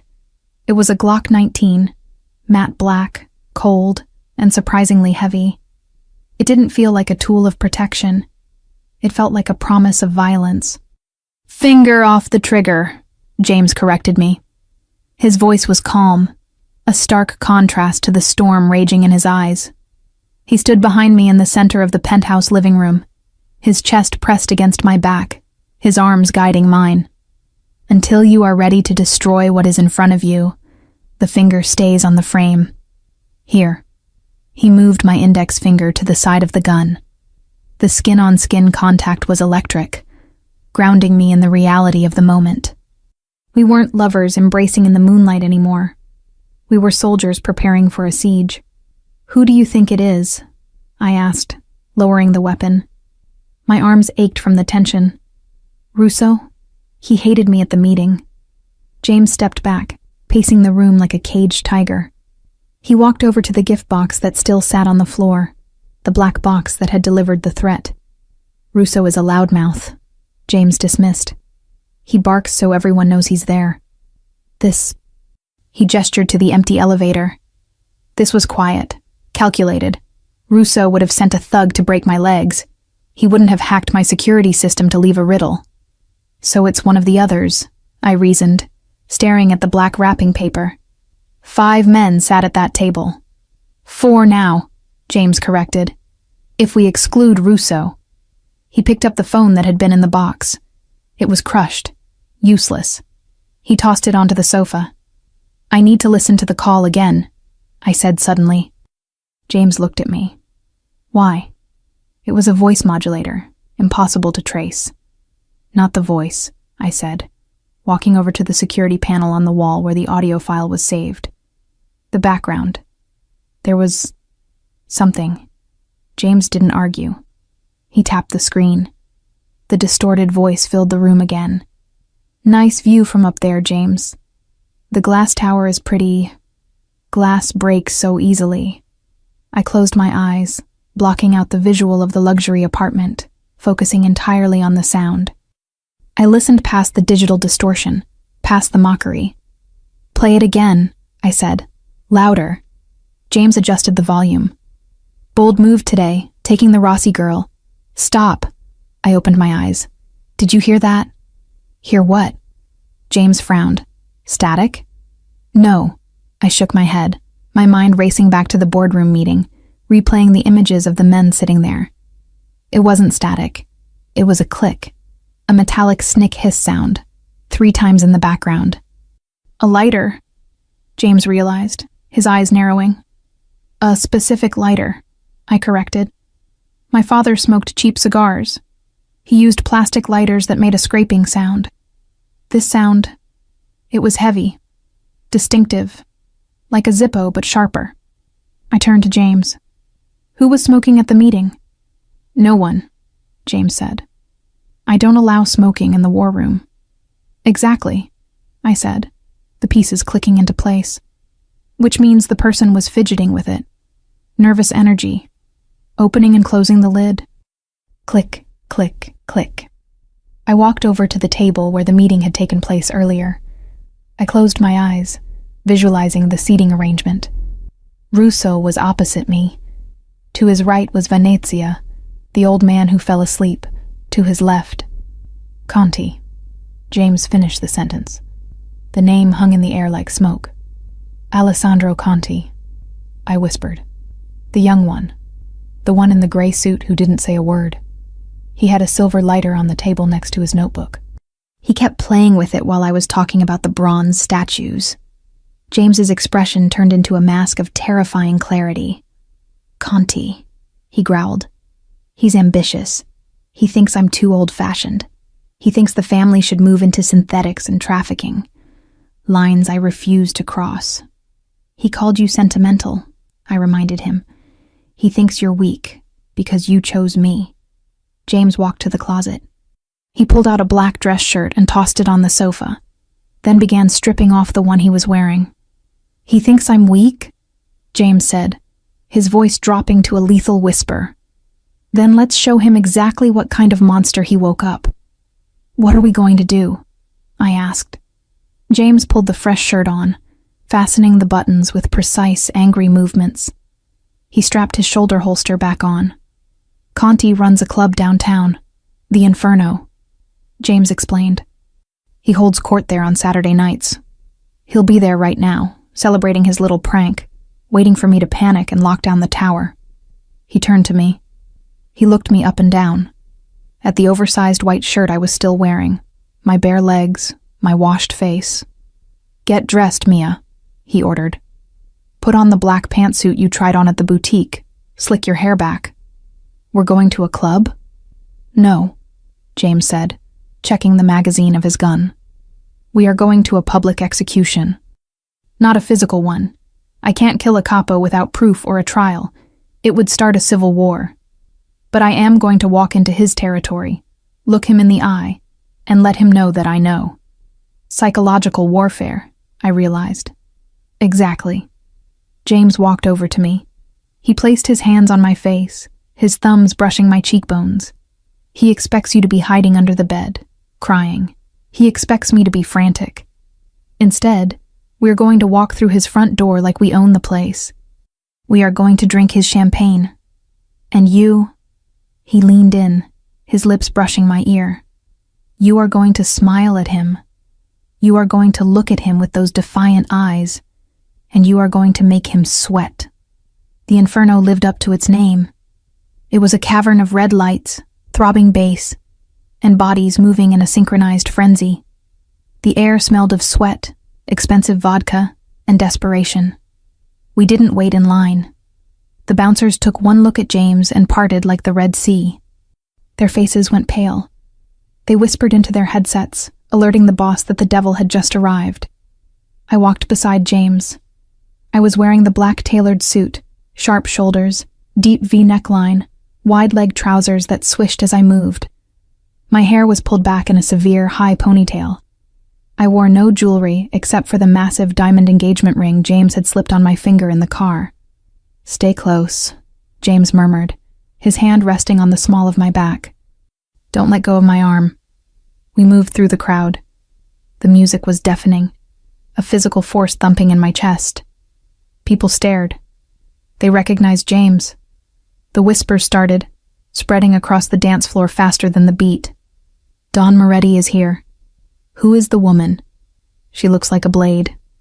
We headed straight for the VIP section, a raised balcony overlooking the chaos. Alessandro Conti was there. He was sitting on a velvet sofa, surrounded by women in scant clothing and men who laughed too loudly at his jokes. He held a crystal tumbler in one hand and a silver lighter in the other. Click, snap, click. He looked comfortable, arrogant. Then he saw us. The lighter froze in his hand. For a second, the mask slipped. Pure shock registered on his face. He hadn't expected James to leave the fortress. He certainly hadn't expected us to come here. James didn't stop. He walked right up to the table. The music seemed to fade into the background, replaced by the tension radiating from him. "Alessandro," James greeted, his voice cutting through the noise. He didn't shout. He projected authority. Conti scrambled to stand up. He was handsome in a slimy way. Too much gel in his hair, a suit that was too shiny. "Dawn Moretti." Conti smiled, but it was brittle. "What a surprise. To what do I owe the honor? I thought you were occupied." "I was," James said smoothly, "but my fiancé and I felt like celebrating." James pulled me forward. "You remember Mia," James said. "From the meeting." Conti looked at me. His eyes darted to my face, then to James, then back to the lighter in his hand. He shoved the lighter into his pocket quickly. "Of course," Conti nodded. "The art historian. You look different tonight, Signorina." "I feel different, Mr. Conti," I said, my voice steady despite the adrenaline flooding my veins. I looked him dead in the eye. It's amazing what a little fresh air can do. Some people think glass towers are stifling. I find the view clarifying. Conti flinched, just a micro-expression, a twitch of the eye. He knew that I knew. "Sit," James commanded, not asking. He sat on the sofa opposite Conti, spreading his legs, taking up space. He pulled me down next to him. "Pour us a drink, Alessandro. To the family." Conti signaled a waitress with a trembling hand. "Champagne. The vintage." The bottle arrived with sparklers. It was a spectacle, but the mood at the table was funeral. "So," James said, leaning back, looking relaxed and lethal. "How is business, Alessandro? Any new ventures I should know about? Any new partners?" "Business is steady, Dawn Moretti," Conti lied, sweating under the club lights. "Just the usual. You know how it is." "I do." James swirled his glass. "Loyalty is a rare currency these days. Some men get greedy. They see a crown, and they think it's just a hat they can try on. They don't realize it's heavy. They don't realize it crushes weak necks." Conti swallowed hard. "A poetic thought, Dawn. Mia was just telling me." James continued, turning to me with a loving, terrifying smile. "About the history of traitors in Rome. What happens to them, amore?" I leaned forward, resting my chin on my hand, staring straight at Conti. "Well," I said, keeping my tone conversational, "in James Alighieri's Inferno, fitting for this club, isn't it? Traitors are kept in the deepest circle of hell, frozen in ice, unable to move, unable to speak, eternally chewed on by the devil. I paused. I always thought the ice was a nice touch. Fire is too quick. Ice preserves the regret. Conti was pale now. He reached for his drink, but his hand shook so badly the liquid splashed onto his sleeve. "Are you cold, Alessandro?" James asked, his voice dripping with mock concern. "You're shaking." "It's the air conditioning," Conti stammered. James stood up abruptly. The movement made Conti jump. "We shouldn't keep you," James said. "I just wanted to stop by, to see the view." He leaned over the table, bringing his face. "Next time you send a gift, Alessandro," James whispered, low enough that only we could hear, but loud enough to be a death sentence. "Make sure you wipe your fingerprints off the wrapping paper, because I don't like sloppy work." It was a bluff. We didn't have fingerprints. But Conti didn't know that. Panic exploded in Conti's eyes. James straightened up, adjusting his cuffs. "Come, Mia," he said, offering me his hand. "This place smells like rat. I need fresh air." We turned and walked away. We didn't run. We strolled. We walked through the crowd, past the bouncers, and out into the cool night air. As soon as we were inside the SUV, James exhaled. The calm mask dropped. "Did you see it?" James asked, turning to me. "The lighter," I said. "He put it in his pocket the second he saw me." "And the shake," James added. "He's guilty. He's scared." "So what happens now?" I asked. "You said you couldn't touch him without proof." James pulled out his phone. He typed a quick message. "I didn't need proof for a court of law, Mia. I needed him to panic. A panicked man makes mistakes. A scared man calls his backers for help." James held up his phone. A screen showed a GPS tracker moving rapidly.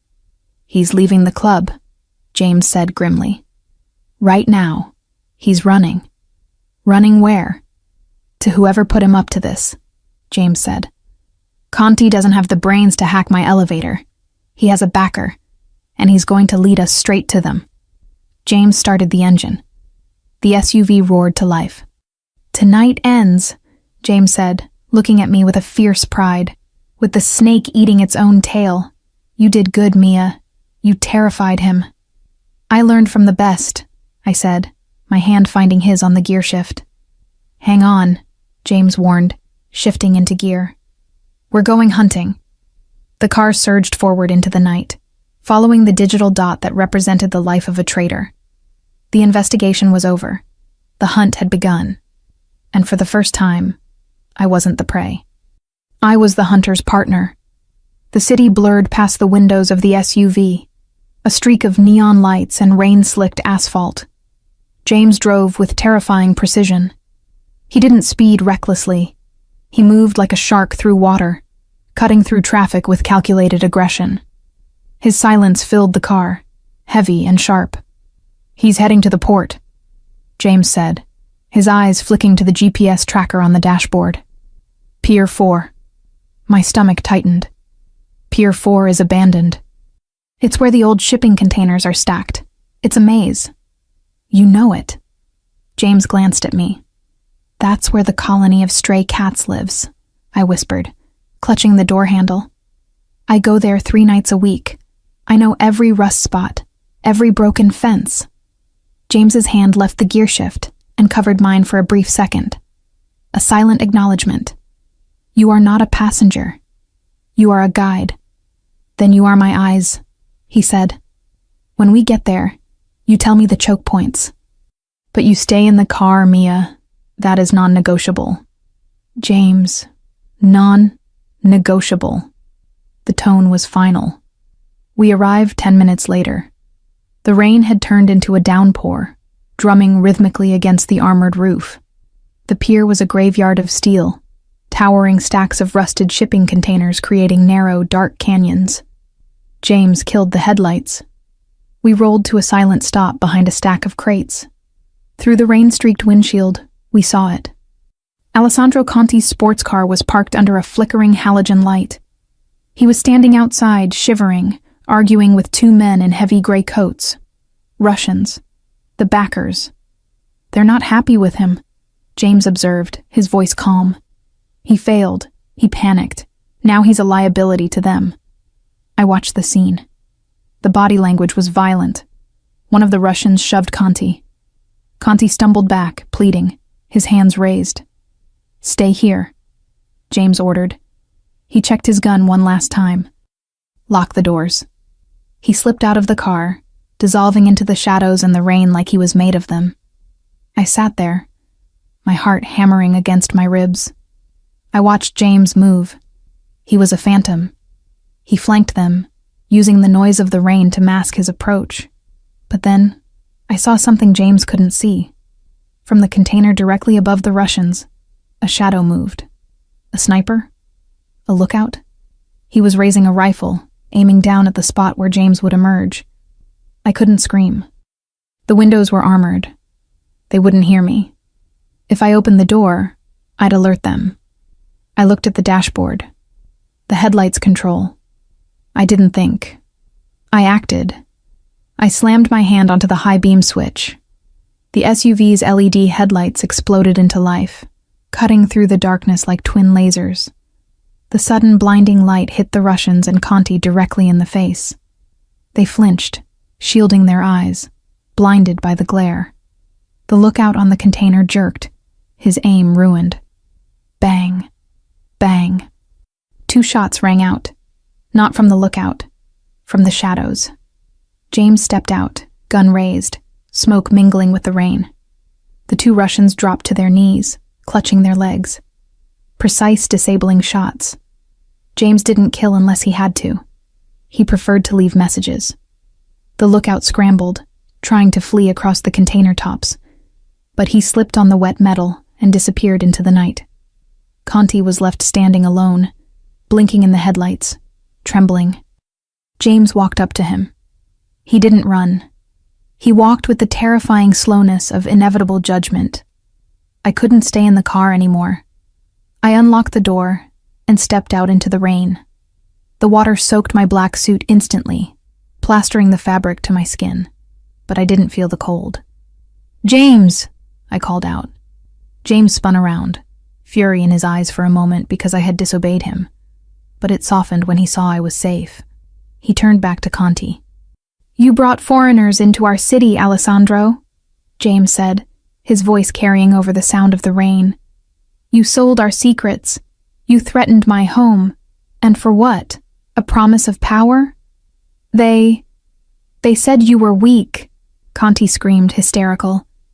"They said you were distracted by the girl, that you were soft." James laughed. It was a dark, hollow sound. He holstered his gun. He walked right up to Conti, towering over him. "Soft?" James whispered. He struck. It was too fast to track. A swift, brutal punch to the gut that folded Conti in half, followed by a knee to the face. Conti hit the wet concrete hard, groaning, blood mixing with the rainwater. James grabbed Conti by the collar of his expensive suit and dragged him upright. "Look at her," James commanded, pointing at me. Conti, one eye swelling shut, looked at me standing in the headlights. "She is the one who blinded you," James snarled. "The distraction just saved my life and ended yours. She is more of a soldier than you will ever be." James shoved Conti backward. The traitor fell into a mud puddle, ruined. Sirens wailed in the distance. Police, or James's cleanup crew, or both. "Get out of my city," James ordered, looking down at the broken man. "If I see you in Naples when the sun rises, the ice won't be a metaphor." James turned his back on him. The ultimate insult. He didn't even consider Conti a threat worth watching anymore. He walked toward me. The rain dripped from his hair, running down the sharp planes of his face. He looked dangerous, wild, and magnificent. He stopped in front of me. He didn't care about the rain. He didn't care about the sirens getting louder. "You disobeyed me," he said roughly. "I saved you," I countered, tilting my chin up. "Yes," he admitted, his chest heaving. "You did." He grabbed my face with both hands, his grip firm, possessive. "I told you I wanted a partner," he growled against the rain. I didn't realize I was getting a guardian angel.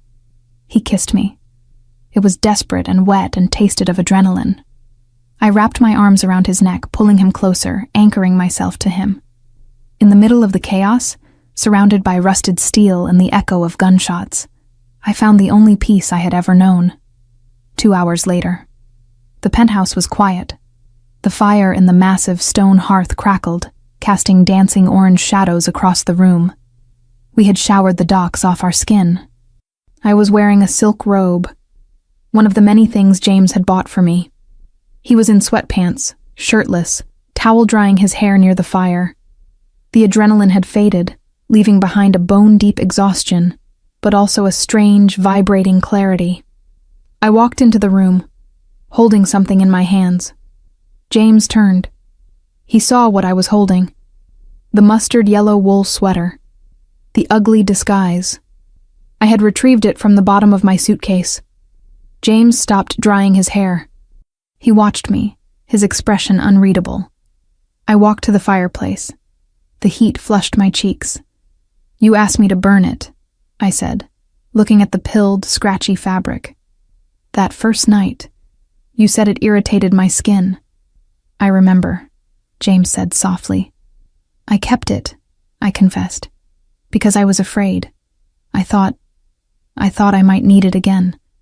I thought you would realize you made a mistake, send me back, and I would need my armor to survive." James tossed the towel onto a chair and walked toward me. The firelight highlighted the fresh bruise on his knuckles where he had hit Conti. "And now?" he asked, stopping inches from me. I looked at the sweater. It represented years of hiding, years of believing I wasn't enough, years of trying to disappear so I wouldn't be hurt. Then I looked at James, the man who saw the diamond in the rough, the man who gave me a gallery, a gun, and a choice. "Now," I said, my voice steady. "I know that armor is just a cage." I threw the sweater into the fire. We watched it land on the logs. For a moment, nothing happened. Then, the synthetic wool caught. It curled, blackened, and burst into flames. The ugly yellow turned to ash. The smoke sucked up the chimney. I felt a weight lift off my shoulders that I hadn't realized I was carrying since I was 16. James wrapped his arms around me from behind.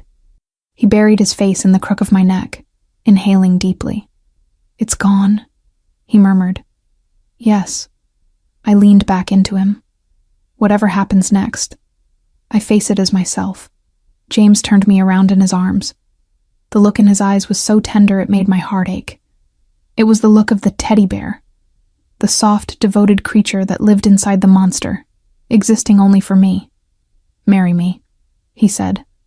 I blinked. We have a contract. We're already engaged." "No," he shook his head. "Forget the contract. Forget the alliance. Forget the family." He took my hand, the one with the ring, and pressed it to his chest, right over his heart. "I, James, take you, Mia," he whispered, reciting the words like a vow. "Not because you are useful, not because you are beautiful, but because you are the only person who ever saw me in the dark and didn't run away." Tears spilled over my lashes. "James, say yes," he pleaded softly, resting his forehead against mine. "Say yes to the man, not the Don." "Yes," I choked out. "Yes, 1,000 times." He didn't kiss me immediately. He just held me. He held me like I was the most precious thing in the world, fragile and unbreakable all at once. "Tomorrow," he said, "we will rebuild the board. We will secure the city. We will deal with the Russians." "Tomorrow," I agreed. "But tonight?" He swept me up into his arms, bridal style. I gasped, clinging to his shoulders. He carried me toward the bedroom, walking past the glass walls that showed our city, our kingdom, glittering below. "Tonight," he finished, "the king worships his queen." I rested my head on his shoulder, listening to the steady rhythm of his heart. The disguise was ash. The danger was outside. And I was exactly where I belonged, in the arms of the monster who loved me.